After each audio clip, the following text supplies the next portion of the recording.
Happy Friday, everybody. It is September 12th, 2025. I'm Chief Meteorologist Amy Metz with the United Cajun Navy looking at a quiet tropics. There is just this one little batch of some thunderstorm activity that the National Hurricane Center has pegged as a possible development. Don't expect it to do anything, even if it does form. We have these blocking patterns, these walls that are basically coming off the United States right now that will steer that away. So we have great weather in store this weekend as there's three events that you can find out more about on the United Cajun Navy Facebook page or our website.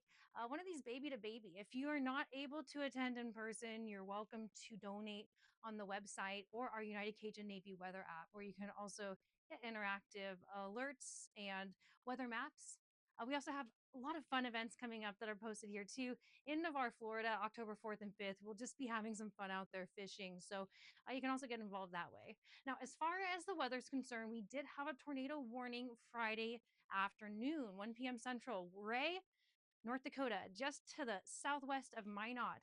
That is somewhere that I have lived. I have a lot of family and friends there. So this is a region that's pegged tonight with more chances for severe storms. And we can see a lot of those coming up off the Rockies tonight.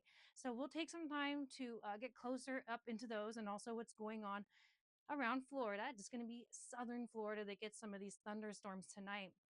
But first, we'll take a look here close up around Minnesota, where we can see some outlines of red for some flash flooding areas, and then also these tan alerts here, where we have some thunderstorms that aren't quite severe weather quality, but do have some hail and some wind gusts that could be dropping some tree limbs and maybe even a smaller tree there around 45 miles per hour with the wind gusts.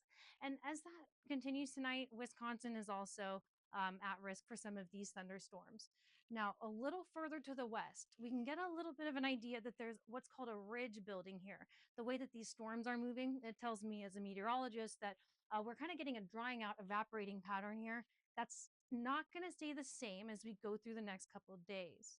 This upper level wind pattern is going to be making its way a little bit more and more east. So, what we're looking at here in Arizona and New Mexico with severe thunderstorm warnings and heavy downpours, some flash flooding, and in green, the flash flood watch.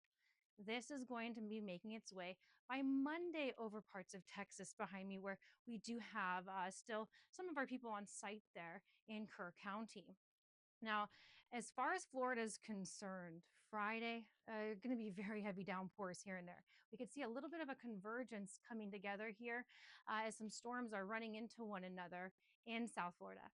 That's all due to this low pressure and the pushback coming offshore with that pattern. So we can expect some rougher seas a little bit here with some of those marine watches going on along South North Carolina coastlines and parts of Florida as we go through the weekend. Now, further off toward the Rockies, this is that pattern, that long wave pattern, we will continue to see drifting very slowly toward the east. But because of that ridge and that higher pressure in the center, we're not expecting the stronger storms to be in Kansas again like we did before. Maybe not at least until, let's say, Monday. And as far as the tropics are concerned, nothing really for the Atlantic here that we're looking for at all. There's a lot to stop the Atlantic from causing more tropical storms, but it is right now the Pacific that continues to be active. So by next week, we should be seeing a similar pattern again, where we have some of this tropical moisture drifting north, causing some of these severe storms across the central states and into Texas and Mexico. And as far as the space weather is concerned, no major coronal mass ejections. We haven't had any aurora in the forecast, and levels have been kind of low. We do have a coronal hole that is affecting us here. Now, this is one of the things that I include into my forecasting for increased rainfall. There's quite a few studies out there that do support that, and I'm working on some coding right now for my own study and just trying to figure out exactly how these things work together. There is a launch of a satellite you can find out on the Space Weather Prediction Center's website. There's so much fun information here, if you ask me, all about these storms. And then if you scroll down, you can find out more. So this is kind of like a nerd's paradise if you like space. And I'll continue to give you little tidbits here and there about how this aligns with our weather here on Earth, and also bring you live to a satellite launch down there at the Cape Canaveral Kennedy Space Center. I'll be in Florida for that. I'm really excited that I got invited. So I'll be down here leaving Atlanta area and going down there probably in about a week and a half. So I'll let you guys know more about how that is going to change our forecast here and allow researchers to better our forecast models for you.